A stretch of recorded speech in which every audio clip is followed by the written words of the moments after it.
નવા ચૂંટાયેલા સરપંચશ્રી તથા સદસ્યશ્રીઓના અભિવાદન સમારોહમાં આપણી સૌની સાથે મંચ ઉપર ઉપસ્થિત કેન્દ્રીય જળશક્તિ મંત્રી અને પ્રદેશના યશસ્વી અધ્યક્ષ શ્રી સી.આર. પાટીલજી, મારા સાથી મંત્રી શ્રી રાઘવજીભાઈ પટેલ, મંત્રી શ્રી કુંવરજીભાઈ હળપતિ, રાજ્યના મુખ્ય સચિવ શ્રી પંકજ જોશીજી, પંચાયતના અગ્ર સચિવ શ્રી મિલન તોરવણે, વિકાસ કમિશનર શ્રી હિતેશ કોયા, આમંત્રિત સર્વ સરપંચશ્રીઓ, અમારા સૌ સાથી મંત્રીશ્રીઓ, સૌ સાંસદશ્રીઓ, સૌ સાથી ધારાસભ્યશ્રીઓ, ઉપસ્થિત સૌ સરપંચશ્રીઓ, આમંત્રિત સર્વ મહાનુભાવો, પ્રેસ મીડિયાના મિત્રો, સૌને મારા નમસ્કાર. પોતાના ઓજસ્વી વાણીથી ભારતીય સંસ્કૃતિની સુગંધ સમગ્ર વિશ્વમાં પ્રસરાવનાર યુગ પ્રવર્તક, નવા ભારતનું નિર્માણ કરવા માટે યુવાનોના પ્રેરણાસ્ત્રોત પરમ દેશભક્ત સ્વામી વિવેકાનંદજીની આજે પુણ્યતિથિ છે, ત્યારે હું એમના ચરણોમાં નમન કરું છું. ઉર્જા અને ઉત્સાહથી ભરેલા તેમના વિચારો અને સંદેશાઓ આવનાર યુગો સુધી યુવાનોને કંઈક પ્રાપ્ત કરવા માટે સતત પ્રેરણા આપતા રહેશે.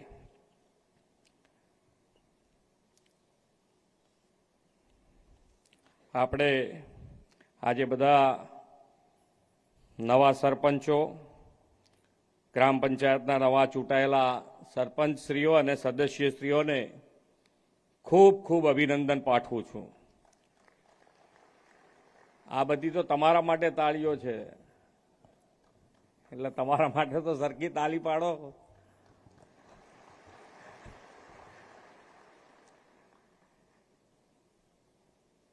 વિશ્વ નેતા અને યશસ્વી વડાપ્રધાન શ્રી નરેન્દ્રભાઈ મોદીના નેતૃત્વમાં દેશ સ્વરાજ્યની શતાબ્દી તરફ આગળ વધી રહ્યો છે. આદરણીય વડાપ્રધાન શ્રી નરેન્દ્રભાઈ મોદીએ ગ્રામ સ્વરાજ માટે આત્મનિર્ભરતાની નવી દિશા વિકાસની રાજનીતિથી આપીને સરપંચોના હાથમાં ગામના સામૂહિક વિકાસની સત્તા આપી છે.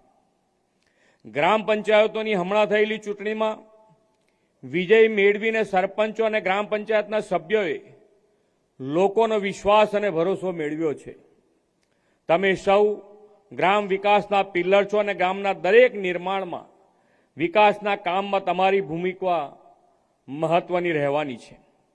ગામડાઓને ચૂંટણીમાં મોદી સાહેબે સમરસતાનો નવો વિચાર ગુજરાતને આપ્યો.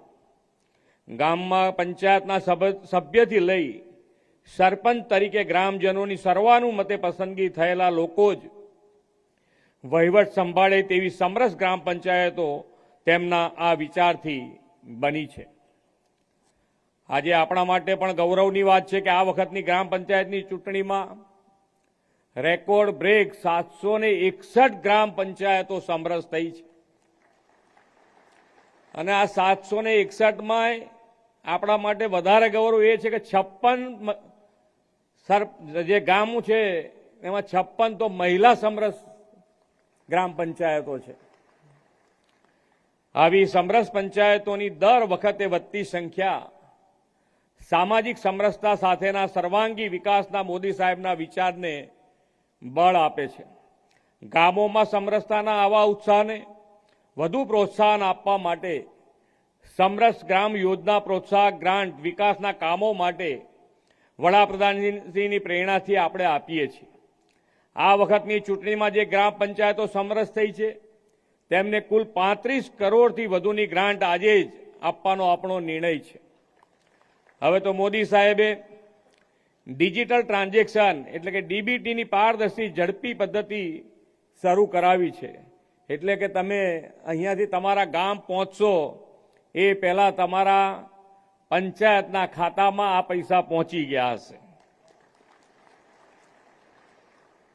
વડાપ્રધાન તરીકે આદરણીય મોદી સાહેબે 11 વર્ષની સુશાસન સફર પૂરી કરીને 12મા વર્ષમાં પ્રવેશ કર્યો છે. એમના નેતૃત્વમાં આ દશક સેવા, સમર્પણ, સુશાસન અને ગરીબ કલ્યાણનો દશક બની રહ્યો છે.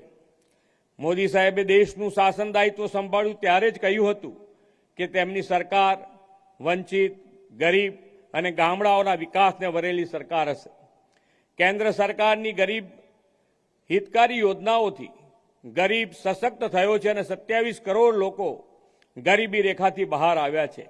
આજે દેશમાં ગ્રામીણ અર્થતંત્ર અને માળખાકીય વિકાસ સુવિધાઓને નવી ગતિ મળી છે. દેશમાં 4 કરોડ ગ્રામીણ ગરીબોને પોતાના પાકા મકાન મળ્યા છે, તો ગુજરાતમાં 6 લાખ આવાસો ગામડાઓમાં પ્રધાનમંત્રી ગ્રામીણ આવાસમાં બન્યા છે. તેમણે ટેકનોલોજીના મહત્તમ ઉપયોગથી પંચાયતોને પણ મજબૂત બનાવવાની દિશા આપી છે. છેલ્લા એક દશકમાં દેશની 2 લાખથી વધુ ગ્રામ પંચાયતો ઇન્ટરનેટ કનેક્શનથી જોડાઈ છે. ગામડાઓમાં 5.5 લાખથી વધુ કોમન સર્વિસ સેન્ટર બનાવવામાં આવ્યા છે. ડિજિટલ યુગમાં રાજ્યના છેવાડાના માનવી સુધી સરકારની વિવિધ સેવાઓનો સરળતાથી ઓનલાઈન મળી રહે લાભ, તે માટે ડબલ એન્જિન સરકાર હર હંમેશ પ્રયત્નશીલ છે. વડાપ્રધાનશ્રીની પ્રેરણાથી આજે એવું વાતાવરણ બન્યું છે કે રાજ્ય સરકાર અને ગામ ભેગા મળીને ગામની સુખાકારીની ચિંતા કરે છે અને વિકાસના કામોનું એકબીજાના સહયોગથી આયોજન કરે છે. ગામના વિકાસ માટે પૂરતા નાણાં કેન્દ્ર અને રાજ્યની સરકાર ફાળવે છે. આજે 1236 કરોડ રૂપિયાના વિકાસ કામોની ગ્રાન્ટ ગ્રામ પંચાયતને ફાળવીને જે કહેવું તે કરવુંનો સંકલ્પ સાકાર કર્યો છે. આ પૈસા તમારા બધાના ખાતામાં જતા રહેશો. 1236 કરોડ રૂપિયા.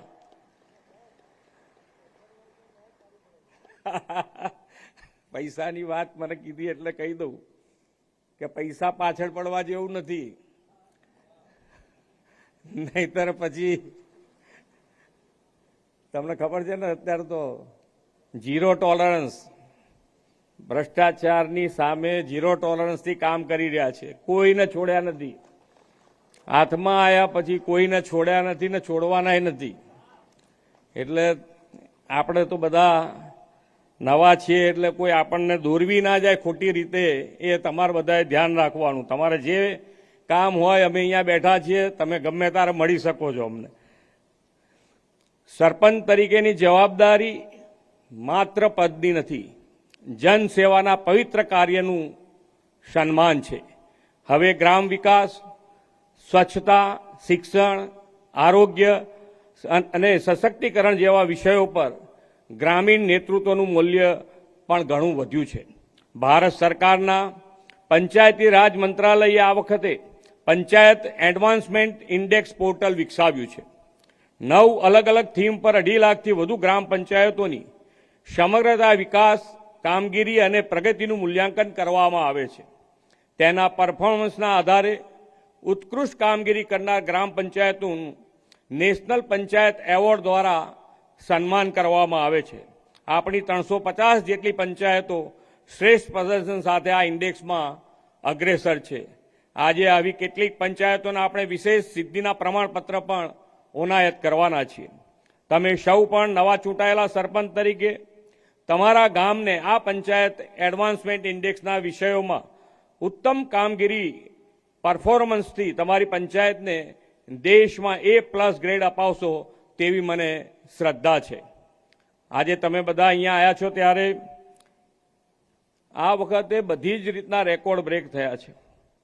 જે સાહેબની પણ માનનીય વડાપ્રધાનશ્રી પણ કહેતા હતા કે મારે 1 લાખ યુવાનોને રાજનીતિમાં લાવવા છે. આ વખતે પંચાયતમાં તમે જુઓ તો મારી પાસે જે જાણકારી છે એ પ્રમાણે 21 થી 40 વર્ષની ઉંમરની સરપંચોની સંખ્યા 42% છે. 42%. એમાંય 30 વર્ષથી ઓછી ઉંમરના સરપંચો 616, 31 થી 40 વર્ષની ઉંમરના સરપંચો 1341, 41 થી 50 વર્ષની ઉંમરના 1337 અને 50 થી ઉપરની ઉંમરના 1326 સરપંચો છે. ને એમાંય આ વખતે અહીંયા કોણ બેઠું છે ખબર નથી, પણ એક સરપંચ PhD થયેલા છે. વાહ, જો ઉભા એમને બધા તાલીઓથી બતાવો ભાઈ.